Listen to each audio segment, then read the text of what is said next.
if I don't pick the camera up right this second, I'm not going to video at all.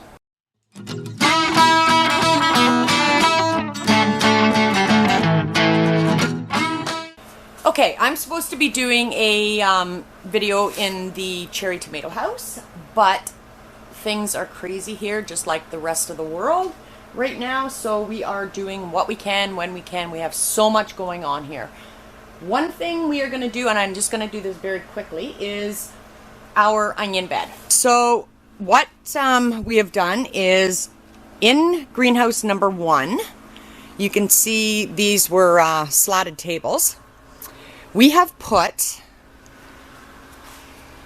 this rubber matting that we had, it's like a rubber track actually off of some machine. I don't even know what it's off of. Very thick rubber. You can see the thickness of that. We laid it down, took rough 1x6 lumber, and put that down. It goes about 36 feet, this bed is going to be, by 30 inches, I think. And then, I'll bring you down here. We put some just reinforcers, boards in between to stop the boards from spreading out once we fill it with soil. So what I'm going to do, because you can see in through here, like there's little gaps where the soil, once it's watered, it's just going to wash out of those little gaps. So I'm taking some greenhouse fabric, the flooring, and these green strips, or the green lines, are 1 foot apart. So I'm just going to cut on a line, and I'm going to put a foot of it. I'll strip it down that way, staple it on. That way the water can still flow out, but the dirt will stay put. And this is going to be so nice for planting our onions instead of being on our hands and knees and planting thousands at a time in the raised beds down below. This is just perfect. So let me get this plastic going, and I'm going to staple it on, and I'll be back. Okay, so we all know I like simple, right? So I just laid this greenhouse fabric down, and I'm going to take my utility knife and cut 2 strips. Oops, flip that over. 2 strips. So I'll cut one here and the other here. So one will go on that side and one will go onto this side. And then I can roll my fabric back up. I don't want to start cutting chunks out of it because we can use the rest for somewhere else. Let's get to it. Okay, there. I have taken 2 feet off, and now I will go and cut on the line in between, and I switched to scissors because the utility knife did nothing. So I'll get cutting this in half and get started. Okay, and there we go. I have my 2 strips cut. Now I'm going to start stapling on the back side. I brought a ladder over because I can't quite reach, and I don't think I want to sit inside the box. So let's see how this goes. All right, so apparently I'm gonna have to sit in the box, but the ladder will help. So what I'm gonna do is, I think I'm going to staple this to the top. And this is the raw edge of the fabric, so it won't fray at all. But this side does, because that's where I've cut the fabric. So I'm just gonna staple this in. So and yeah, thought it was out of staples. So there, and I don't care if it frays on the underside. I just don't want it all fraying and looking worse on this side. So that is going to work absolutely perfect. Brilliant. Look at that. So I'm going to get this whole entire 36 feet done on one side, and I'm going to come back and finish on the other side, and it will be ready for dirt. See you in a bit. Alrighty, so I have this backside done, and what I ended up doing was laying the tarp because I wasn't thinking ahead of time. You guys were all probably saying it out loud as you were watching. I put these underneath the boards because when I got to here, I just cut down a little bit and put it on either side of the board. Otherwise, it was just not going to work as well. And I didn't want the split at the bottom because that's where we're trying to keep the dirt from seeping out. So this is going to work perfect. I've got the one side done. There's a few raised edges. It isn't pretty, but that wasn't my whole plan. As soon as the soil is placed on top of this, that'll hold it down anyhow. So I've stapled it all through the top, and this is the salvaged edge, not the raw edge. This is the raw edge where I cut. This is the part that frays. The salvaged edge is the edge that is finished by the manufacturer. So I've stapled that at the top, brought it down, and stapled it throughout the sides just to hold it in place.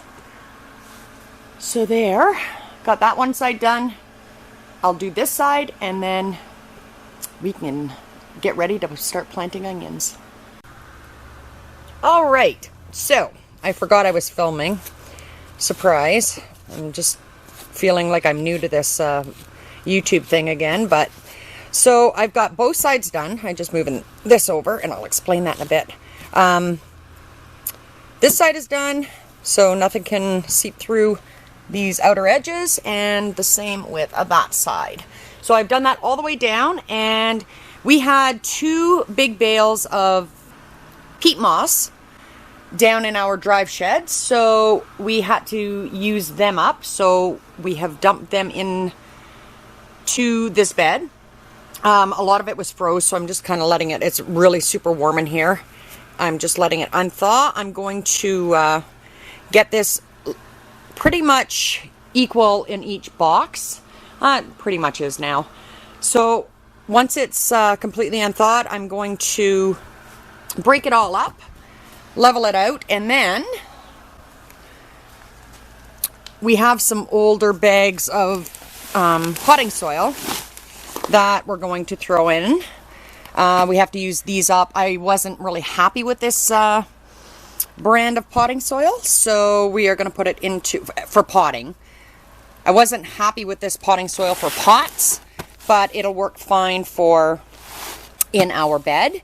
And then we are going to take some of our compost and mix that in as well, and our beds will be ready for planting.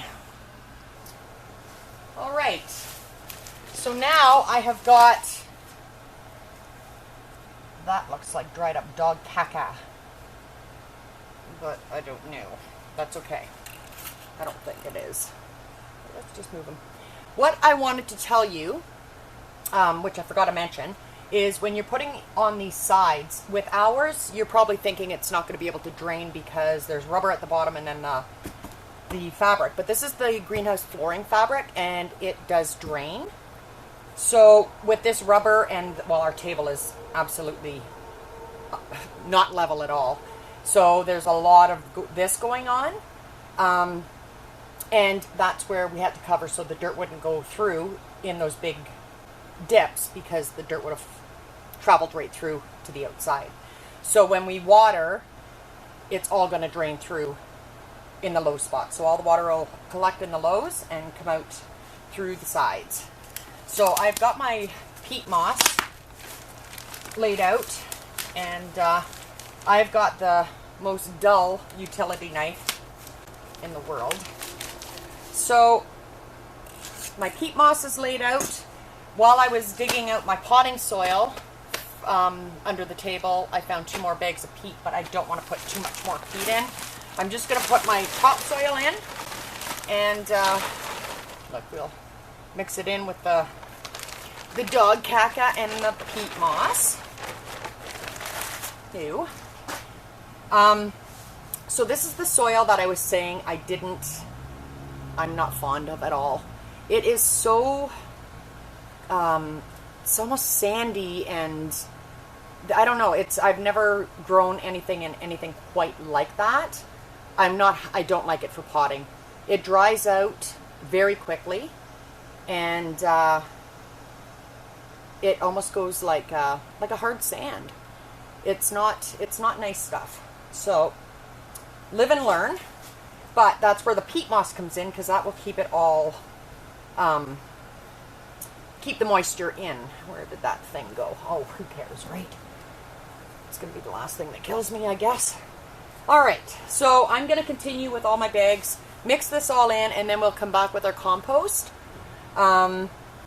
Mix that in, and then my soil is still, it has to warm up a little bit, and with the peat moss we have a few chunks that are still froze, and I just keep peeling off the unthawed edges, and I will get the rest of these chunks. I have one big one at the far end and two small ones like this that are left to do. So I'm going to continue on doing this, let them unthaw, and then we're going to come back with our compost, which is our own compost. We don't buy compost.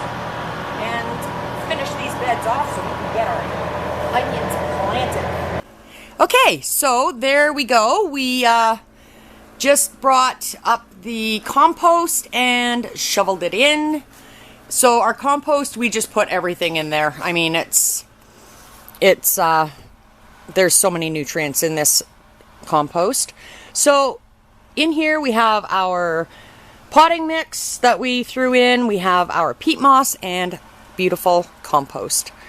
So we're going to let these beds warm up because the compost and peat moss were so cold. We will let this warm up until tomorrow, and we will plant tomorrow. And what I mean by we is, hey, look at who's back. Stay away. Stay away. We got her. Because we're an essential service, Haley has to work, and we do need her here. Yeah. So we're just doing our social distancing and getting our job done, and we are so glad you're back. Yeah, it's good to be It's back. going to be, but we can't even give her a hug. You can air hug. Air hug them. Oh. There. All right, so our camera died, of course. It is the next day now, and our soil has warmed up. We are going to plant these onions out, or transplant them. Haley's just gonna you're gonna wet the bed, Hale. Yeah, I wet the bed. And we're going to show you how we do this. So we'll get this prepped, and actually, may as well just do that one. Yeah. So she's gonna take a bamboo. I gotta stay away from her. This is hard, yeah. There we go. So she takes the bamboo and just pushes that down just to kind of make a line. With our onions, we are going to do about 1 inch apart. You kind of see? So that just kind of gives us an idea. We really don't even need to do that, Hale, with the onions. No. When we direct seed, it's easier, but that just gives us an idea of how far we're going to go. So we're going to go... And it keeps our lines straight. Yeah.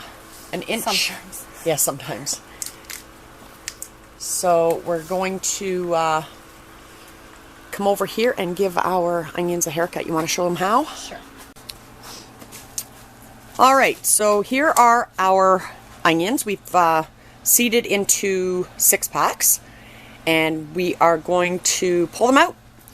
After the haircut, you can eat these onion tops. You can dehydrate them. You can do whatever you'd like. We've got lots, so we're just going to put them into the bucket, and they'll go into compost after. But this just makes it easier for us to transplant, and it also produces a bigger bulb. So let's go over here and she'll pull them out. And you can go shorter. Yeah. Or keep them longer. Yeah. I wouldn't keep them any longer than that because then they just flop. Yeah. So this is how we do it. Some people have commented and said that this isn't the way to do it. Well, this is the way we do it, and we had beautiful onions. Actually, I'll put a picture in right here of the onion that Haley was holding, and all of our onions went that way after transplanting them this way.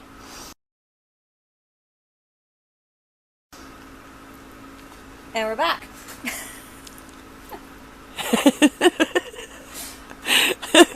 can't reach that far. Okay, So so I'm gonna start in the middle. okay.